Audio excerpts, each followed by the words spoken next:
அதிகாரம்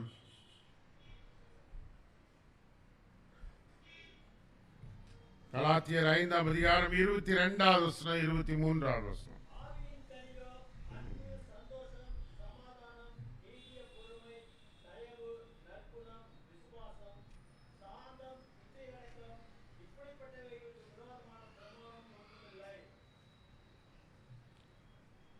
இன்றைக்கு என்னுடைய செய்தியினுடைய தலைப்பு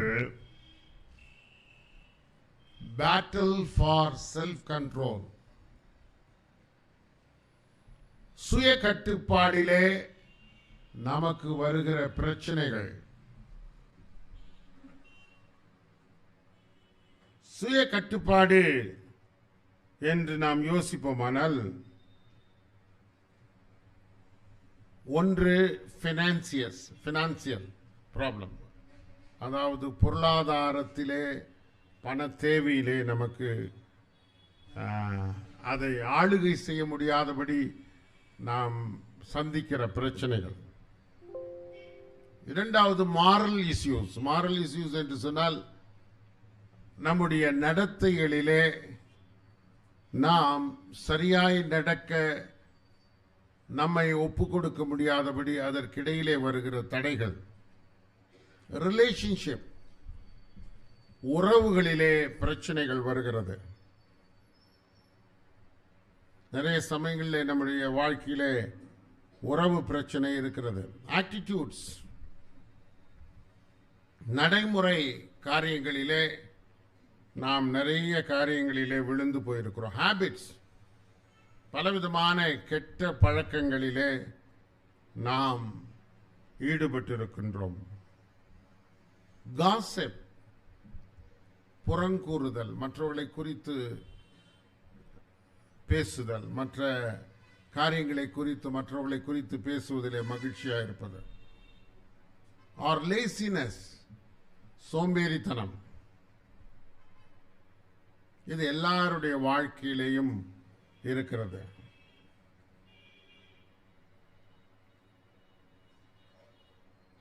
இந்த சுய கட்டுப்பாட்டின் வாழ்க்கை நம்முடைய அனுதின வாழ்க்கையிலே தேவனுடைய ராஜ்யத்திற்கு ஒத்த மனிதர்களாய் வாழ்வதற்கு அது மிகவும் பிரயோஜனமாக இருக்கும். ஆனால் நிறைய விஷயங்களிலே நாம் கர்த்தரோடு கூட வாழ முடியாதபடிக்கு நாம் தவறி போயிருக்கிறோம். இதற்கு ஒரே ஒரு காரியம், நாம் நம்மை ஆண்டவருக்கு ஒப்புக் கொடுப்பதின் மூலமாய் அவருடைய ஆவியானவர் நம்மோடு கூட வாசம் செய்வதன் மூலமாய்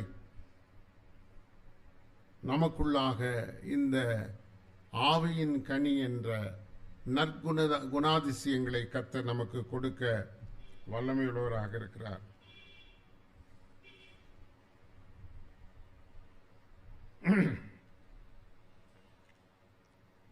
We are in tug of war. அதாவது நிறைய சமயங்களில் நமக்கும் ஆண்டவருக்கும் நிறைய பிரச்சனைகள் இருக்கிறது. நம்முடைய வாழ்வை நாம் வாழ விரும்புகிறோம். ஆண்டவர் அதிலிருந்து நம்மை இழுத்து தன்னுடைய பக்கமாக கொண்டு வரும்படி விரும்புகிறார். எப்பொழுதும் இந்த பிரச்சனை நமக்குள்ளாக நடந்து கொண்டே இருக்கிறது. இந்த பிரச்சனை நடவதனால நாம் நிறைய சமயங்களில் we are in tension, பயங்கரமான உணர்ச்சி பூர்வமான சூழ்நிலைகளுக்குள்ளாக தள்ளப்படுகிறோம். மன அழுத்தம் நமக்குள்ளாக இருக்கிறது. நிறைய சமயங்களில் சந்தோஷம் இல்லாத நிலைமையை நாம் அனுபவித்துக் கொண்டிருக்கிறோம். காரணம், நமக்குள்ளாக இந்த சுய கட்டுப்பாடு என்ற போராட்டத்திலே தேவனுக்கும் நமக்கும் நிறைய கருத்து வேறுபாடுகள் இருக்கிறது. அது நிமித்தமாய் நாம் சந்தோஷம் இல்லை. அது நிமித்தமாய் நமக்குள்ளாக பலவிதமான பிரச்சனைகளுக்குள்ளாக நாம் கடந்து செல்கிறோம்.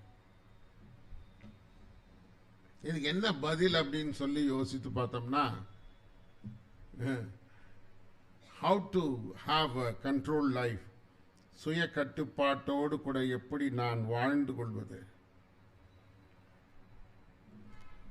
இதுக்கு ஒரே ஒரு வார்த்தையில பதில் சொல்ல வேண்டுமானால், self control is thinking before acting. Self control is thinking before acting. நாம் செயல்படுவதற்கு முன்பாக அல்லது பேசுவதற்கு முன்பாக, பிரச்சனைகளிலே ஈடுபடுவதற்கு முன்பாக, நமக்குரிய காரியத்தை சாதிப்பதற்கு முன்பாக, நம்முடைய வாழ்க்கையிலே வருகிற மாபெரும் போராட்டமான காரியங்களை நாம் நம்மை கட்டுக்குள்ளாக வைக்க முடியாதபடி நாம் வாழுகிற போது நாம் என்ன செய்ய வேண்டுமென்றால், we have to think twice, யோசித்து யோசித்து முடிவெடுக்க வேண்டும். நிறைய சமயங்களில் நம்ம வீட்டில் நடைபெறுகிற சண்டைகளிலே நாம் பார்ப்போமானால் யோசிக்காமல் பேசிவிடுகிறோம். ஒன்று, யோசிக்காமல் வார்த்தைகளினாலே ஒருவரை ஒருவர் காயப்படுத்துகிறோம். இரண்டாவது, நம்முடைய பலத்தை பிரயோகிக்கிறோம். ஒருவேளை நம்முடைய பலத்தை பிரயோகித்து மற்றவர்களை நாம் தாக்க முயற்சி செய்கின்றோம். இன்னொரு காரியம் நாம் சொல்வோமானால், மற்றவர்களை நாம் என்ன செய்ய விரும்புகிறோம்? அவர்களை இழிவுக்குள்ளாக, அதாவது அவர்களை எவ்வளவு தரம் தாழ்த்தி நடத்த முடியுமோ அவ்வளவு தரம் தாழ்த்தி நடத்துகின்றோம். அது மாத்திரமல்ல, அவர்களை நமக்கு சமமாக வைத்துக்கொள்ள விரும்ப முடியவில்லை. இதெல்லாம் அனுதின வாழ்க்கையிலே நடந்து கொள்ளுகின்ற காரியங்கள். இப்போ நீங்கள் கேட்கலாம், இதெல்லாம் எங்கள் வாழ்க்கையில் இல்லைன்னு யாரும் சொல்ல முடியாது. நான் சொன்னது எல்லா காரியமும் எல்லாருடைய வாழ்க்கையிலேயும் இருக்கிறது. எந்த குடும்பத்திலே இந்த காரியங்கள் இல்லாமல் இருக்கிறது? யோசித்து பாருங்கள். என்னுடைய வாழ்க்கையில் நீங்கள் யோசிப்பீர்கள். ஆனால் இப்படிப்பட்ட காரியங்களை நானும் கடந்து போயிருக்கிறேன், கடந்து கொண்டிருக்கிறேன். we all in trouble. நாம் நிறைய காரியங்களிலே பிரச்சனையோடு வாழ்ந்து கொண்டிருக்கிறோம். இன்னொரு காரியம், நம்முடைய வாழ்க்கையிலே பழையவைகளை நினைத்து, பழைய சம்பவங்களை நினைத்து, பழைய சூழ்நிலைகளை நினைத்து நாம் என்ன செய்கிறோம்? அவைகளினாலே நம்மை நாம் ஆழ்ந்த பாரமான சூழ்நிலைகளுக்கு கொண்டு போய் மன அழுத்தத்திற்குள்ளாக வாழ்ந்து கொண்டிருக்கிறோம். யோசித்து பாருங்கள். இது நிமித்தமாய் நம்முடைய வாழ்க்கையிலே அநேக சோதனையின் காலங்களை நாம் அனுபவித்துக் கொண்டிருக்கோம். நிறைய சந்தோஷம் கிடையாது, சமாதானம் இல்லை, நிறைய பிரச்சனைகளை நாம் அனுபவித்துக் கொண்டிருக்கிறோம். நாம் அதிகமாக யோசிக்க வேண்டியது இருக்கிறது. நம்மை நாம் பாதுகாத்துக் கொள்ள வேண்டுமானால், நம்மை கட்டுப்பாட்டிற்குள்ளாக வைக்க வேண்டுமானால், முதலாவது நம்மை நாம் யோசித்து செய்வதற்கு முன்பாக தீர்மானம் செய்ய வேண்டும். எல்லாமே ஒரு செகண்டில், ஒரு நிமிடத்தில் உங்களுக்குள்ளாக இருக்கிற சந்தோஷம் போயிடும், உங்களுக்குள்ளாக இருக்கிற அமைதி போயிடும், உங்களுக்கு இருக்கிற எல்லா உறவுகள் முறிந்து போய்விடும்.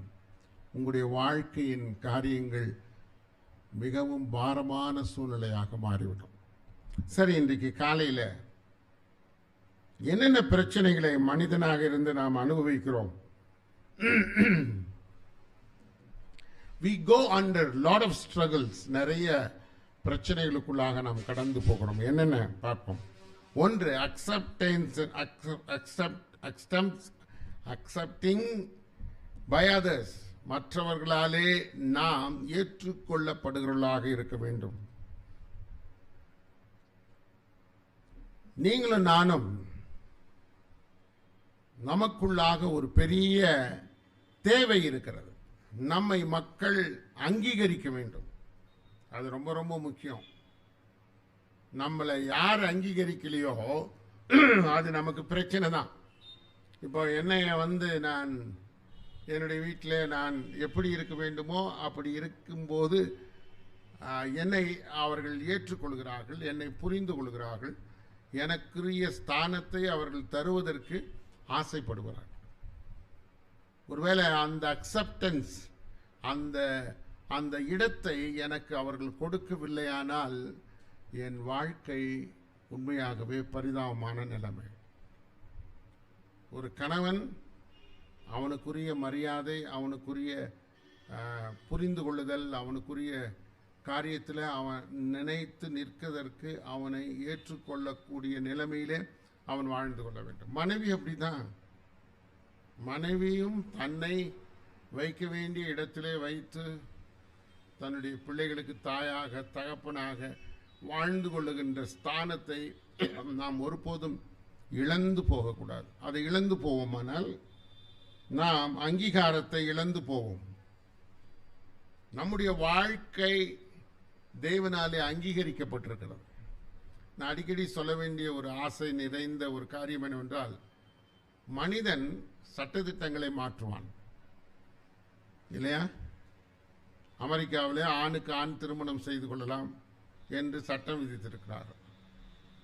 ஆனால் ஆண்டவருடைய வேத புத்தகத்திலே அப்படிப்பட்ட ஒரு சட்டம் இல்லை. God never change his law. ஆண்டவர் தன்னுடைய சட்டதிட்டங்களை அவர் மாற்றுகிறவர் அல்ல. நம்முடைய சமுதாயமும் நம்முடைய தேசமும் மனிதனுடைய விஞ்ஞானமும் வளர்ந்து போகிற நிலைமையிலே கர்த்தருக்கு பிரியமில்லாத தீர்மானங்களை, சட்டங்களை, அரசியல் சூழ்நிலைகளிலே மனிதன் அதை உருவாக்கி கொள்கின்றார். நன்றாக யோசித்துக் கொள்ளணும். God never changes law. அவருடைய சட்டதிட்டங்களை அவர் ஒருபோதும் மாற்றிக்கொள்வதே இல்லை. இல்லை, நான் தப்பாக போட்டுட்டேன், அதனால் இந்த வருஷத்திலிருந்து இந்த வருஷம் வரைக்கும் சட்டத்தை மாற்றிக்கிறேன், அது மோசேயின் காலம், இது தாவீதின் காலம், அல்லது இது கிறிஸ்துவின் காலம் என்று ஒருபோதும் ஆண்டவர் தன்னுடைய சட்டதிட்டங்களை மாற்றினதே கிடையாது. ஆனால் நீங்களும் நானும் நமக்குள்ள உரிமைகளை வைத்து அநேக சட்டதிட்டங்களை மனு குலத்திற்கு நாம் கொடுக்கிறோம். ஒன்று, அக்செப்டன்ஸ் பை அதர்ஸ், மற்றவர்களால் ஏற்றுக்கொள்ளப்படுகிற நிலைமையிலே நாம் வாழ்ந்து கொள்ளுகிற போது நாம் we are in a control life. நாம் கட்டுப்பாட்டு வாழ்க்கைக்குள்ளாக வாழ்ந்து கொண்டிருக்கின்றோம்.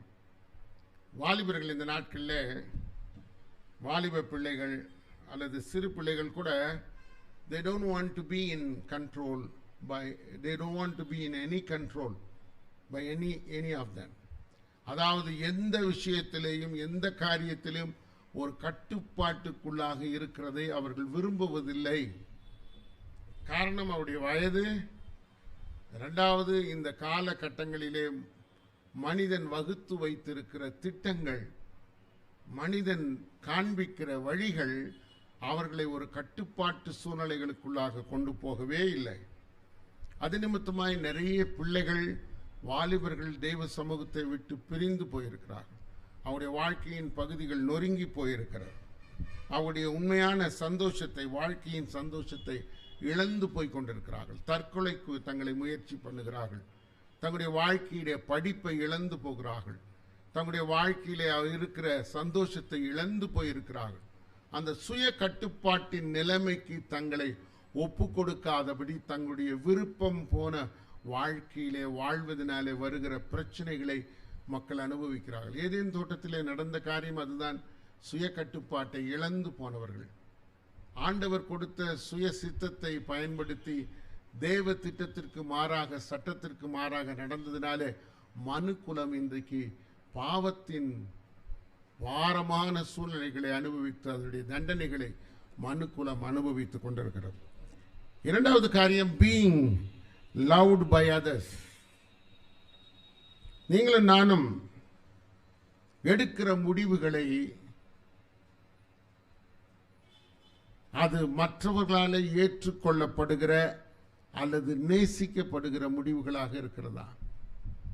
ஒரு முடிவை எடுத்துவிட்டோம், அந்த முடிவை செயல்படுத்தும் போது அதில் நிறைய பிரச்சனைகள் வருகிறதை உணர்ந்து கொள்வீர்களானால் நம்முடைய முடிவை நாம் மாற்றிக்கொள்ள வேண்டிய சூழ்நிலைக்குள்ளாக நாம் தள்ளப்பட வேண்டும். நாம் மற்றவர்களால் நேசிக்கப்படுகிற மனிதர்களாக மாற நம்மை நாம் ஒப்பு கொடுக்க வேண்டும். பிரியமானவர்களே, எப்படி நான் அப்படி வாழ்வது? யோசனை செய்வோமானால் கர்த்தருடைய திட்டத்திற்குள்ளாக, அவருடைய வசனத்திற்குள்ளாக, அவருடைய ஆளுகைக்குள்ளாக நாம் வாழ்ந்து கொள்வோமானால் மற்றவர்களுக்கு நாம் ஆசீர்வாதமாயிருப்போம், நமக்கு நாம் ஆசீர்வாதமாயிருப்போம், நம்முடைய சமுதாயத்திற்கு ஆசீர்வாதமாயிருப்போம், நம்முடைய குடும்பத்திற்கும் நாம் ஆசீர்வாதமாயிருப்போம். இன்னொரு காரியம், பிளஷர்.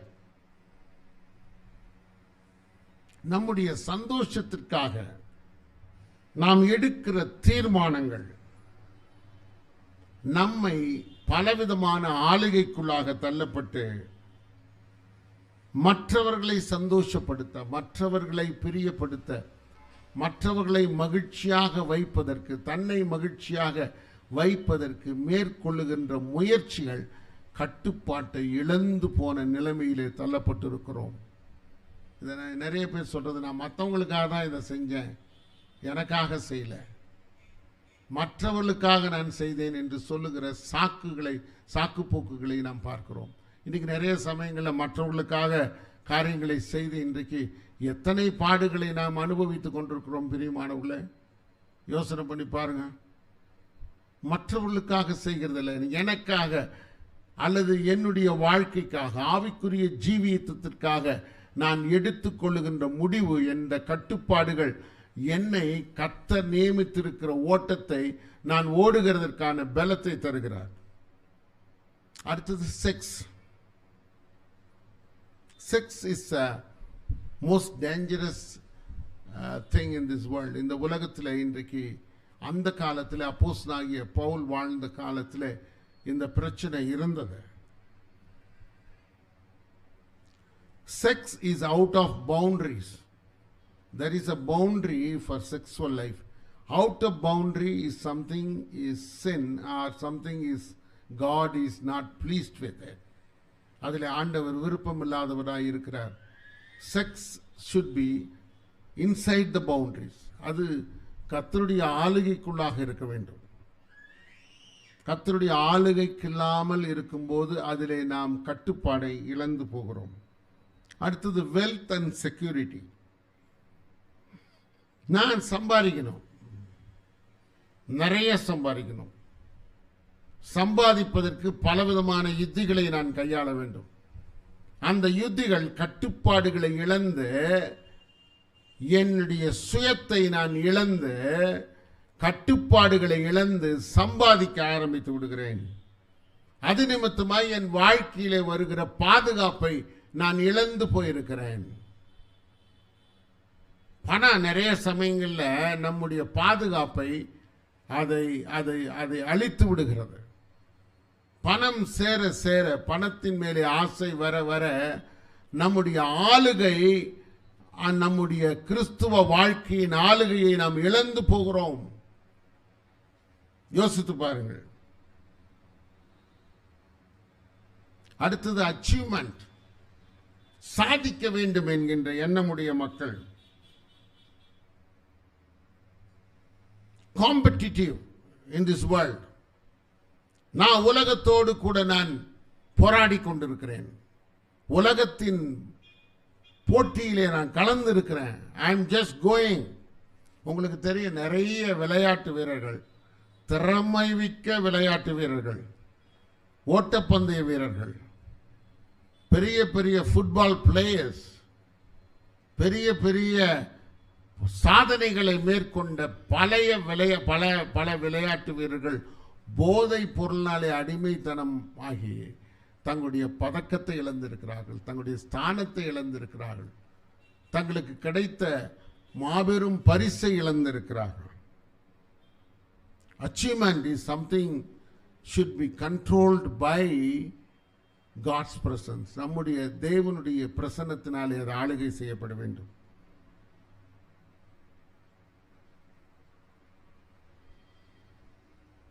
ஹாப்பினஸ், சந்தோஷத்தை நான் எப்படி பெற்றுக்கொள்ள வேண்டும்?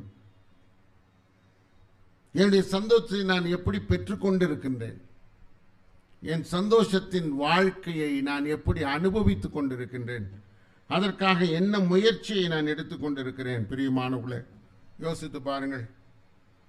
என் சந்தோஷத்திற்காக என்ன வேணாலும் செய்யலான்ற தீர்மானத்திற்குள்ளாக வருகிற ஒரு வாழ்க்கை பெரிய பிரச்சனைகளுக்குள்ளாக முடிந்து விடுகிறது. எல்லாத்துக்கும் பிரசங்கி சாலமோன் சொல்லுகின்றான், எல்லாத்துக்கும் நட்ட ஒரு காலம், பிடுங்க ஒரு காலம், ஓய்வெடுக்க ஒரு காலம், உழைக்க ஒரு காலம், நட்ட விதைக்க அல்லது அனுபவிக்க எல்லாத்துக்கும் ஒரு காலத்தை ஆண்டவர் வச்சிருக்கிறார். அந்த காலத்திற்குள்ளாக தேவன் நியமித்த நாட்களுக்குள்ளாக அவைகளை ஞானத்தோடு செயல்படுத்துகின்ற கிருபையாய் நாம் நடந்து கொள்ள வேண்டும். ஆனா அவன் சொல்றான், எல்லாம் மாயை, எல்லாமே மாயை, அவைகளில உண்மை இல்லை. பியாண்ட் அவர் எபிலிட்டி, நாம் என் தகுதிக்கு மேலாக எதை நான் விரும்புகிறேனோ அதற்குள்ளாக நான் கடந்து போகிற போது எனக்குடையவைகளை நான் இழந்து போகிறேன். கடைசியா நான் சொல்லி முடிக்க ஒரு காரியத்தை யோசிக்க வேண்டியது காரியம், பர்சனல் அட்ராக்டிவ்னஸ். பர்சனல் அட்ராக்டிவ்னஸ் அப்படின்னா என்ன? மற்றவர்கள் மத்தியிலே என்னை நான் காண்பிக்கும் போது அது மற்றவர்களை கவர்ந்து இழுக்கின்ற சூழ்நிலைகளுக்குள்ளாக நான் மாற வேண்டும்.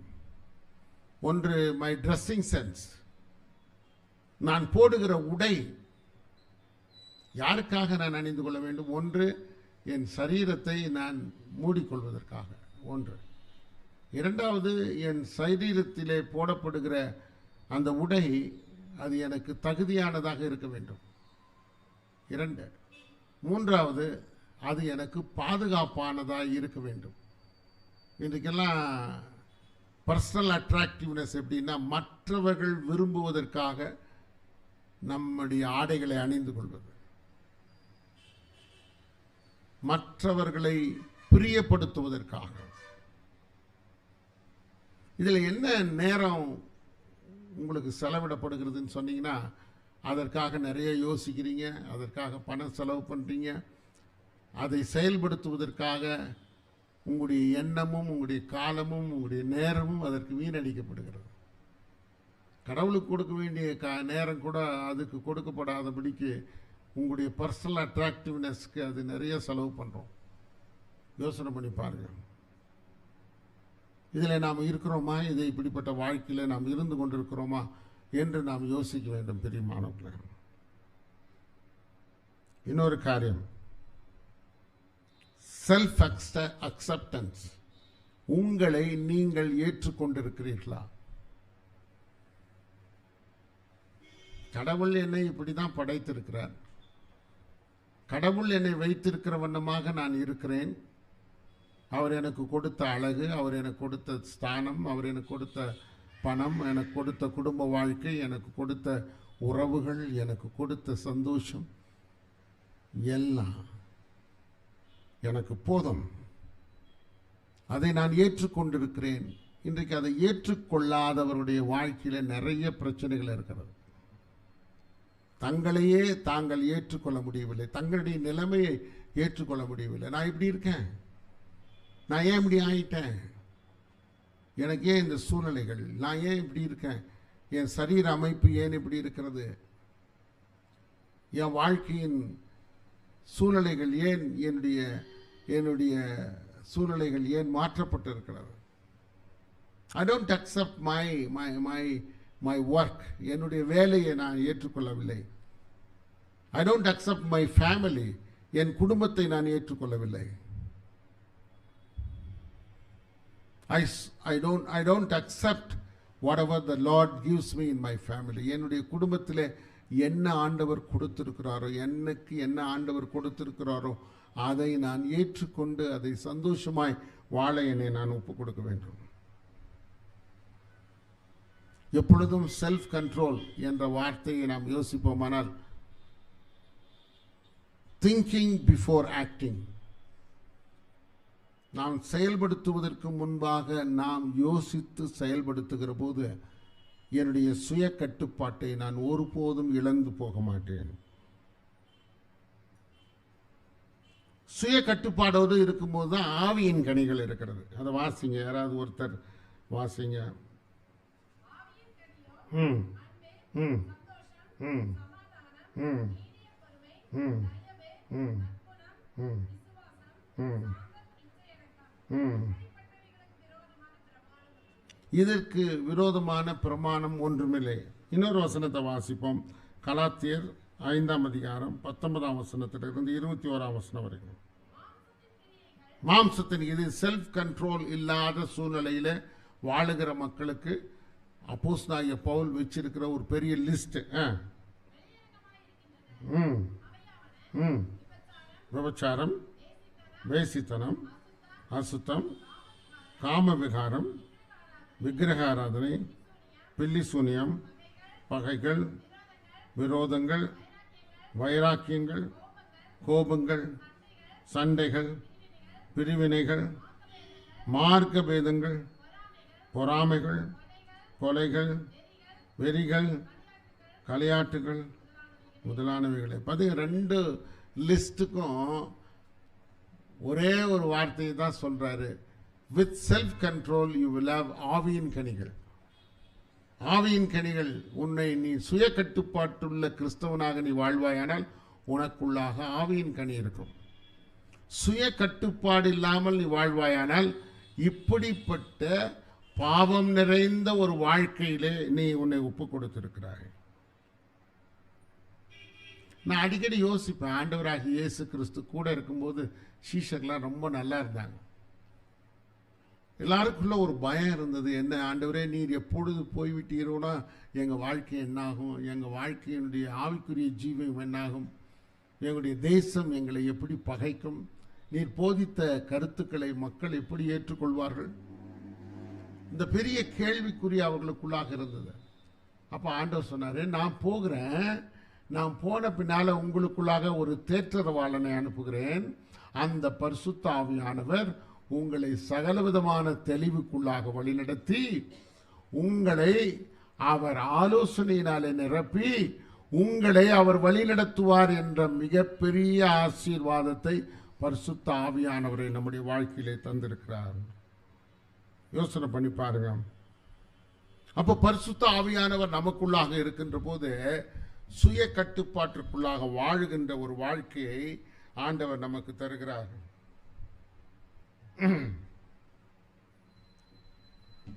எப்படி நம்மை நாம் ஆளுகை செய்வது? Self control requires that we think before act. நாம் செயல்படுத்துவதற்கு முன்பாக யோசிக்கோமானால் நம்முடைய வாழ்க்கையை நாம் காப்பாற்றிக் கொள்வோம். ஒன்று. இரண்டாவது, we must have a strong desire to obey God. தேவனுக்கு கீழ்ப்படுகிற விஷயத்திலே நாம் ஆசையுள்ளவர்களாக, அதிக ஆசையுள்ளவர்களாக இருப்போமானால் அப்படிப்பட்ட சுய கட்டுப்பாட்டின் நிலைமையிலிருந்து தவறி போக மாட்டோம். We must have a strong desire to obey God. இன்னொன்று, we must believe in our hearts that Holy Spirit who lives within us will enable us. நான் எதை விசுவாசிக்க வேண்டும்? பரிசுத்த ஆவியானவர் என்னுடைய இருதயங்களிலே வாசம் செய்கிறார். அவர் வாசம் செய்வதினாலே என்னுடைய வாழ்க்கை அது புதுப்பிக்கப்பட்ட நிலைமையிலே அவர் விரும்புகிற காரியங்களை செயல்படுத்துவதற்காக அது வழி நடத்தப்படுகிறது. 3 காரியத்தை நம்ம மறந்து போகக்கூடாது. ஒன்று, self control requires that we think before act. நீங்களும் நானும் சுய கட்டுப்பாட்டிற்குள்ளாக வாழ வேண்டுமானால் அதை செய்வதற்கு முன்பாக நாம் யோசித்து முடிவெடுக்க வேண்டும். இரண்டாவது, எனக்குள்ளாக ஒரு ஆழமான விருப்பம் இருக்க வேண்டும், தேவனுக்கு கீழ்ப்படியவர்களாய் வாழ வேண்டும். மூன்றாவது, பரிசுத்த ஆவியானவர் என் இருதயத்திலே வாசம் செய்கிறார், அவருடைய வழியாய் நான் எல்லாவற்றையும் செய்ய எனக்கு பலன் உண்டு என்று சொல்ல வேண்டும். எந்தெந்த விஷயத்தில் நாம் தவறி போகிறோம், அது 3-4 காரியங்களை நான் சொல்லி ஒவ்வொரு வரியில சொல்லி முடிக்க விரும்புகிறேன். என்னுடைய வாழ்க்கையிலே ஆவிக்குரிய ஜீவியத்திலே என்னை பாதித்த காரியம் என்ன என்று இன்று காலையிலே நாம் யோசிக்கணும். எந்த விஷயத்திலே ஆவிக்குரிய ஜீவியம் கெட்டு போயிருக்கிறது என்னுடைய வாழ்க்கையில். கட்டுப்பாடற்ற நிலைமையிலே நான் எந்த விஷயத்தில் நடந்திருக்கிறேன், என்னுடைய ஆவிக்குரிய ஜீவியம் எந்தெந்த விதத்திலே கெட்டு போயிருக்கிறது, தேவனுக்கும் எனக்கும் இருக்கிற உறவிலே நான் எந்தெந்த காரியத்திலே வீழ்ந்து போயிருக்கிறேன். ஒன்று. இரண்டாவது காரியம், how will this affect me financially? என்னுடைய வாழ்க்கையிலே என்னுடைய பொருளாதாரம் எப்படி பாதிக்கப்பட போகிறது, எந்தெந்த சுய கட்டுப்பாடு இல்லாமல் நான் வாழ்ந்து கொண்டிருக்கிறேன், என் பொருளாதாரம் பாதிப்பதற்கான நிலைமையில். 13 16 வயதுக்குள்ளான சிறுவர்களை நான் போன வாரம் பார்த்திருந்தேன்.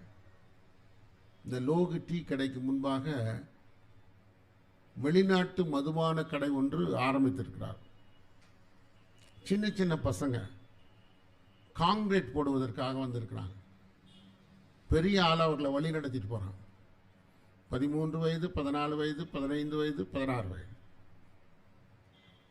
அன்றைக்கு அவர்கள் சம்பாதித்த பணம் ஒரு 300 ரூபாயிலிருந்து 400 ரூபாய் தான் இருக்கும். ஒரு வாலிபனை நான் பிடிச்சேன், ஒரு சின்ன பையனை பிடிச்சேன். காருக்குள்ளே உட்காந்து, நீங்கள் வாடாங்கண்ணே, எங்கடா போயிட்டு வரேன் சார், குடிக்கிறதுக்கு நான் சரக்கு வாங்க போனேன். எவ்வளோடா அது அப்படின்னு கேட்டேன். அவன் சொன்னால் 650 ரூபா சார். 650 ரூபா இந்த பாட்டில் காட்டினான். உன் சம்பளம் எவ்வளோன்னு கேட்டேன். 375 ரூபா கொடுத்தாங்க சார் அன்றைக்கி. இப்போ மீதி பணம் யார் செலுத்துவான்? கான்ட்ராக்ட்காரர் மொத்தமாக பே பண்ணிட்டார் எங்களுக்கு. நாங்கள் குடிக்கிறதுக்கெல்லாம் அவரே பே பண்ணிடுறாரு. அப்போ எங்கடா வீட்டுக்கு என்ன கொண்டு போவேன் சார்? அதெல்லாம் ஒன்றும் இல்லை சார், நான் குடித்து நான் சந்தோஷமாக சாப்பிட்டு இருந்தால் போதும். எவ்வளோ கொடுமையான நிலைமை பாருங்கள். முந்தையெல்லாம் டாஸ்மார்க்கில் போய் வாங்கி குடித்தா கூட கம்மியாக இருக்கும். இப்போ உயர் மதுபான கடைகள், வெளிநாட்டு கடைகள் நம்ம கோபியில் வந்துருச்சு. சிறு பசங்க எப்படி இருக்காங்க? How it will affect my financial. அப்போ என் செயல்பாடுகள் கட்டுப்பாடற்ற நிலைமைக்குள்ளாக நான் உட்படுத்துவதனாலே நிறைய ஃபினான்சியல் ப்ராப்ளம் வருது. நிறைய ஃபினான்சியல் ப்ராப்ளம், நிறைய குடும்பத்தில் கட்டுப்பாடு இல்லாமல் வாழ்வதனாலே என்னுடைய பொருளாதாரம் பாதித்திருக்கிறது. கடன் பிரச்சனைக்குள்ளாக தள்ளி இருக்கிறேன், கதலை போட்டிருக்கிறேன். என் வாழ்க்கையின் தேவைகள் பூர்த்தி செய்யப்படவில்லை. என் வாழ்க்கையில் நான் கட்டுப்பாடு இல்லாமல் வாழ்ந்து கொண்டிருக்கிறேன். ஒன்று, ஆவிக்குரிய ஜீவியத்திலே நிறைய காரியங்களில் விழுந்து போயிருக்கேன். ரெண்டாவது, ஃபினான்சியல், அதாவது பொருளாதாரத்தில் நிறைய பாதிக்கப்பட்டிருக்கிறேன். How will this affect my health? என்னுடைய சரீரம் எப்படி கெட்டு போயிருக்கிறது. எதனால? என் சரீரத்தினுடைய பலனை நான் ஏன் இழந்து போயிருக்கிறேன்? என் சரீரம் எப்படியெல்லாம் கெட்டு போயிருக்கிறது. இதற்கு காரணம் என்ன?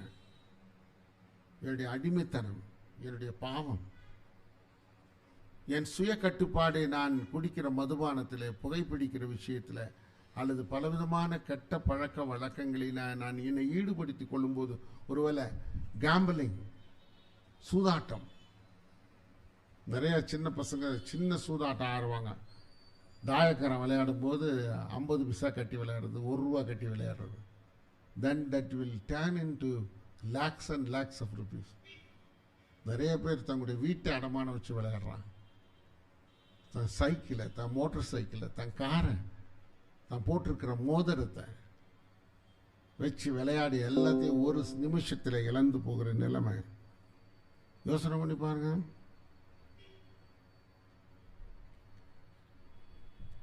அப்போ என் சரீரம் கேம்பிளிங் மூலமாக, உணவில்லாமல் கேம்பிளிங் பண்ணுறதுனால என் சரீரம் கெட்டு போயிருக்கிறது. மதுபானத்தினால, கெட்ட பழக்க வழக்கங்களினால, இவைகளினாலே நான் எப்படி மற்றவர்களுக்கு பாதிப்பை உருவாக்குகின்றேன்? எந்தெந்த விதத்தில் மற்றவர்களுக்கு நான் பாதிப்புள்ளவனாக வாழ்ந்து கொண்டிருக்கிறேன்? யோசனை பண்ணி பாருங்க. நான் எப்படியெல்லாம் மற்றவர்களுக்கு பாதிப்புள்ளவளாக நான் வாழ்ந்து கொண்டிருக்கிறேன்? என் வாழ்க்கை மற்றவர்களுக்கு எவ்வளவு பாதிச்சிருக்கு? மற்றவர்களுடைய சந்தோஷத்திற்கு நான் காரணமாக இல்லாமல் நான் அவருடைய வாழ்க்கையில் அழுகையும் கண்ணீரையும் கொடுக்கிற விதத்திலே நான் நடந்து கொண்டிருக்கின்றேன். என்னுடைய ஆவியின் கனியின் ஜீவியம் அவர்களுக்குள்ளாக இருக்கின்ற போது அதை நான் எப்படி அழித்து போட்டேன். யோசனை பண்ணி பாருங்க.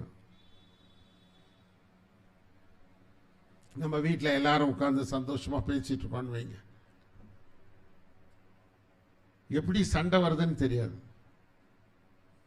சண்டை வருதுன்னு சொல்லிட்டா வருது? சொல்லுங்க பார்க்கலாம். சண்டை வருது ஜாக்கிரதையா இல்லையே. ஏதோ ஒரு திடீர் என்று ஒரு வார்த்தை அல்லது திடீர் என்று ஒரு செய்கை, திடீர் என்று அவமானப்படுத்துகின்ற ஒரு காரியம், திடீர் என்று குற்றப்படுத்துகின்ற ஒரு காரியத்தை யார் பேர்லாம் சொல்லிட்டா அப்படியே புகஞ்சி அது வெறித்தனமாய் மாறி அது எங்கேயோ போய் முடிந்து விடுகிறது. அந்த அந்த ஒரு செகண்ட்ல, ஒரு நிமிஷத்துல குடும்பத்தின் முழு சந்தோஷத்தையும் நாம் இழந்து போகிறோம். பிரியமானவர்களே, நீங்களும் நானும் பரிசுத்த ஆவியானவருடைய ஆளுகையில இல்லை என்பதை எழுதி வச்சுக்கணும். we have to be very very self control by the spirit of God. தேவனுடைய ஆளுகையினாலே ஆளுகை செய்யப்பட்டவர்களாக இருக்க வேண்டும். அப்போ தேவன் எனக்காக வைத்திருக்கிற நல்ல வாழ்க்கை எது? தேவன் எனக்காக வைத்திருக்கிற நல்ல வாழ்க்கை, இது கடைசி கேள்வியாக நம் வாழ்க்கையில் இருக்கணும். இந்த பிரசங்கத்தில் தேவன் எனக்காக வைத்திருக்கிற ஒரு நல்ல வாழ்க்கை எது? ஒன்று மாத்திரம் நான் சொல்ல விரும்புகிறேன். do not be deceived. உன்னை நீயே நீ ஏமாற்றிக் கொள்ளாதே. இத்தனை காரியம் நாம் பேசணும். என்னென்ன காரியத்தில் நம்முடைய சந்தோஷத்தை, நம்முடைய வாழ்க்கையை, நம்முடைய ஆவிக்குரிய ஜீவியத்தை, நம்முடைய ஃபினான்சியல் ப்ராப்ளத்தை அல்லது என்னுடைய சரீரத்தின் சுகத்தை, மற்றவருடைய சந்தோஷத்தை எல்லாவற்றையும் நான் இழந்து போக செய்கிறேனே, இதற்கெல்லாம் காரணம் என்ன? நான் ஏமாற்றப்பட்டிருக்கிறேன் ஏதோ ஒரு விஷயத்தில். இன்றைக்கு காலையில் கூட என்னை நான் வீட்டை விட்டு புறப்படும் போது என் வீட்டில் சொல்லப்பட்ட ஒரு வார்த்தை தான். யார் சொன்னாங்கன்னு தெரியல. பிசாசானவன் எவனை விழுங்கலாமோ என்று வகை தேடி சுற்றி கொண்டிருக்கிறான். he can tap you anytime. எந்த நிமிஷத்திலையும் உன்னை அவன் தன்னுடைய பாதையிலே அவன் கொண்டு போக முடியும். அப்போ உன் வாழ்க்கையை நீ எப்படி செல்ஃப் கண்ட்ரோலுக்குள்ள கொண்டு வருவார்? ஒரே ஒரு காரியம், கர்த்தருடைய வார்த்தைக்கு கீழ்ப்படியணும். ரெண்டாவது, பரிசுத்த ஆவியானவருக்கு உன் வாழ்க்கையில இடம் கொடுக்க வேண்டும். அதற்கு இடம் இல்லைன்னா நீங்களும் நானும் சிறப்பான வாழ்க்கை வாழ முடியாது, ஒரு ஆவிக்குரிய ஜீவியத்தை செய்ய முடியாது. இன்றைக்கு என் வாழ்க்கையில் என்னென்ன காரியங்கள் என்னுடைய ஆவிக்குரிய ஜீவியத்திற்கு தடையாக இருக்கிறது, அதை யோசித்து பார்ப்போம். அதை தெய்வ சமூகத்திலே அர்ப்பணிப்போம். அதற்காக ஜெபிப்போம். என்னையும் நம்மையும் மாற்றிக்கொள்ள அதற்கு நாம் அர்ப்பணிப்போம். என் வாழ்க்கையில் நான் மறக்க முடியாத ஒரு சம்பவம், என்னை நானே நான் மாட்டிக்கொண்ட விதம் நான் சொல்கிறேன். அது எவ்வளோ கேவலமாக இருந்துச்சு நான் சொல்கிறேன். சித்தோட்டில் உங்களுக்கு எல்லாருக்கும் தெரியும், அங்கே பெரிய துணி கடை இருக்கு. அது என்ன துணி கடை? அது என்னங்க? டெக்ஸ்ட் வேலி. அந்த டெக்ஸ்ட் வேலியினுடைய அந்த என்ட்ரன்ஸ், அதாவது அந்த மாலுடைய என்ட்ரன்ஸில் காரை கொண்டு போய் நிறுத்திட்டேன். அப்போ ஸ்னேகா உள்ளே போயிருக்கிறா. எங்கே? அந்த மாலுக்குள்ளே போயிருக்கா. I was waiting for her to come in. அவள் திரும்ப வர்றதுக்காக நான் காத்துட்ருக்கேன். அந்த வாட்ச்மேன் என்ன சொல்கிறான் பொலைட்டா, சார் இந்த காரை தயவு செய்து ஓரமாக போட்டு அந்த பக்கம் கார் பார்க்கிங்கில் நிறுத்திங்க, பக்கத்தில் காலியாக இருக்குது, மற்றவங்களுக்கு இடையூறு, மற்ற கார் வரும்போது அது உதவியாக இருக்கும். நான் சொன்ன முடியாது. பல தடவை சொன்னான், நான் கேட்கவே இல்லை. கடைசியில் அவன் சொன்னான், யோ கார் எடுத்துட்டு வெளியே போய் முதல்ல அப்படின்னா. இதுக்கு மேலே என்ன சார் வேணும்? நான் என்ன பண்ணிட்டேன், காரை விட்டு இறங்கிட்டேன். இறங்கி அவனை அடிக்க போயிட்டேன். அங்கே நடந்த ஒரு பெரிய சம்பவம் என்னென்னா, அவனை ஈஸியாக அடித்து அவனை கீழே தள்ளு, இதுக்கு நான் போயிட்டேன். ஒருத்தர் சொல்கிறாங்க, சர்ச்சு ஃபாதர் பா அவரு. யாருங்க அவரு? Church father. I last my self control. என்னுடைய கண்ட்ரோலில் நான் இழந்துட்டேன். அப்போ என் காரை நான் ஓட்டாமல், நான் தான் ட்ரைவ் பண்ணிகிட்டு இருந்தேன், என் காரை நான் ஓட்டாமல் எனக்கு பின்னால் உட்காந்துருந்த ஆனந்தகுமாரை கூப்பிட்டு சொன்னேன், தம்பி I will not drive, I am really affected, நான் இனிமேல் ட்ரைவ் பண்ண மாட்டேன். ஒரு சிறிய காரியத்தில் நம்ம விட்டு கொடுப்பதற்கு முடியாதனால எவ்வளோ பெரிய டேமேஜஸ் யோசனை பண்ணி பாருங்க. வி சி ப்ரெஸ்டீஜ், அந்த காரை தள்ளி வைக்கிறதுல என்ன ஒரு 2 minutes ஆர் 1.5 minutes இல்லையா? யோசனை பண்ணி பாருங்க. இந்த டிரைவிங் சென்ஸில் கூட சுய கட்டுப்பாடை நாம் இழந்தோன்னா எத்தனை பிரச்சனைக்குள்ளாக நாம் கடந்து போகிறோம். There is limit for everything. எல்லாத்துக்கும் ஒரு எல்லை உண்டு. அந்த எல்லையை நாம் கடந்து போகிற போது அதற்குள்ளாக வருகிற தீமையை நான் அனுபவித்துக்கிறோம். நம்ம வாழ்க்கையும் அப்படி தான் சார். நம்முடைய வாழ்க்கை, நம்முடைய ஆவிக்குரிய ஜீவியம் எல்லாம் அழிந்து போவதற்கு காரணம் எனக்குள்ளாக இருக்கிற சுய கட்டுப்பாட்டை நான் இழந்து போயிருக்கிறேன். இதுக்கு 2 முக்கியமான காரியம். இன்றைக்கு ஒரு பெரிய பிரசங்கம் இல்லை, 2 மாத்திரம். ஒன்றுங்க, we must have a full desire to obey God's word. தேவனுடைய வார்த்தைக்கு கீழ்ப்படிவதற்கு மிகவும் ஆசை உள்ளவனாக இருக்க வேண்டும். 1. 2வது, என் உள்ளத்திலே பரிசுத்த ஆவியானவர் குடியிருந்து என்னை அவர் ஆளுகை செய்ய நான் அவருக்கு என்னை ஒப்பு கொடுக்க வேண்டும். இந்த 2 காரியத்தை செய்யும்போது என் வாழ்க்கை கட்டுப்பாடு நிறைந்த ஒரு வாழ்க்கையாக மாறும். அதற்கு நான் என்னை ஒப்பு கொடுக்க வேண்டும். நிறைய சமயங்களில் நீங்களும் நானும் என்னை நான் ஏற்றுக்கொண்டேன், மற்றவர்கள் என்னை ஏற்றுக்கொண்டிருக்கிறார்கள், மற்றவர்கள் என்னாலே பாதிக்கப்படவில்லை, மற்றவர்களே சந்தோஷத்திற்கு நான் காரணமாக இருப்பேன், மற்றவர்களுக்காக நான் வாழ்வேன், மற்றவருடைய ஜீவிதம் ஆசீர்வதிக்கப்பட என் வாழ்க்கை ஆசீர்வாதமாக இருக்கும். அதற்காக நான் என்னை பணயம் வைக்க, என்னை தியாகம் செய்ய எல்லாவற்றையும் நான் ஒப்பு கொடுக்கிறேன். எத்தனை பேர் இன்னும் பொறாமையோடு வாழ்ந்து கொண்டிருக்கிறீங்க, பெருமையோடு வாழ்ந்து கொண்டிருக்கிறீர்கள்? எத்தனை பேர் தங்களுடைய வாழ்க்கையில் நான் என்ற அகந்தையிலே வாழ்ந்து கொண்டிருக்கிறோம்? விட்டு கொடுக்க விரும்பவில்லை. என் நண்பன் ஒருவன் இருந்தான், அவன் பேர் டாக்டர் செந்தில். இன்னைக்கு கூட தருமபுரியில் மிகப்பெரிய ஆர்த்தோபீடியன். அவன் ஒரு எலும்பு முறிவு டாக்டர், பெரிய பணக்காரன். அவன்கிட்ட ஒரு பெரிய வீக்னஸ் என்னென்னா, அவனை பாராட்ட பணத்தை எடுத்து கொடுத்துட்டே இருப்பான். செந்தில் நீங்கள் ரொம்ப நல்லா இருக்கீங்க செந்தில் அப்படின்னு பேசிட்டீங்கன்னா போகும்போது ஏதாவது கொடுத்து அனுப்புவான். இல்லை செந்தில் உன்னுடைய ப்ராக்டிஸ் ரொம்ப சூப்பர்ரா அப்படின்னா அதுக்கும் அள்ளி அள்ளி அள்ளி அள்ளி கொடுத்துட்டே இருப்பான். ஒரு நாள் நான் அவனை ரொம்ப நெருங்கிய நண்பர்கள். நான் அவனை விட்டு பிரியும் போது அவன் அழுவான். எப்போதுமே அவனை போய் பார்த்துட்டு அவனை விட்டு நான் எழுந்து போவேன்னா அவன் அழுவான். பெரிய பணக்காரன். அப்போ நான் சொன்னேன், டே உன்னை நிறைய பேர் உன்னை ஏமாத்திட்டு இருக்காங்கடா, என்ன விஷயம் அப்படின்னு கேட்டான்.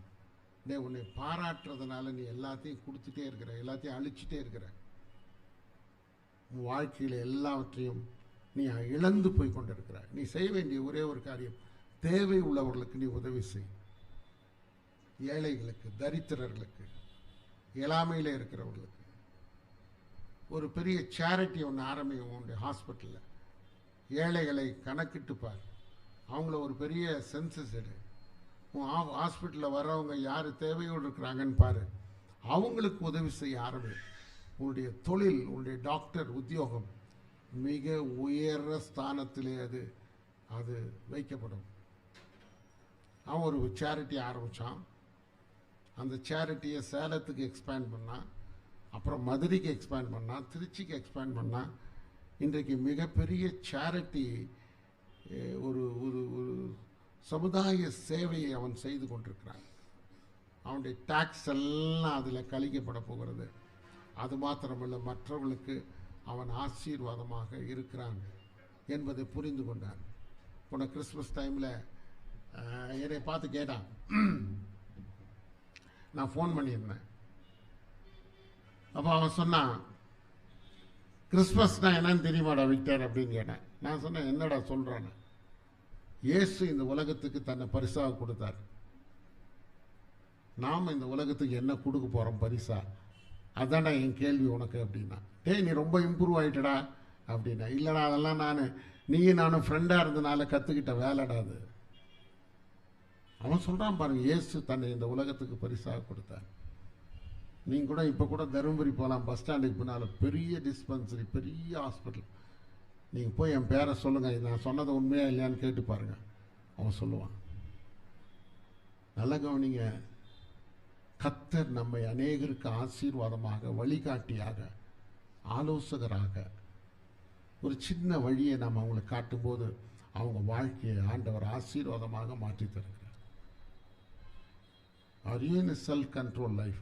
நீங்களும் நானும் சுய கட்டுப்பாட்டுள்ள வாழ்க்கையை வாழ்ந்து கொண்டிருக்கிறோமா? யோசித்து பாருங்கள். அதற்கு தடையாக இருக்கிற அத்துணை காரியங்களையும் தெய்வ சமூகத்திலே நாம் அர்ப்பணிப்போம். கர்த்தர் தாமே தம்முடைய திருவசனங்களை நமக்கு ஆசீர்வாதமாக்கி அருள்வாராக. ஆமென்.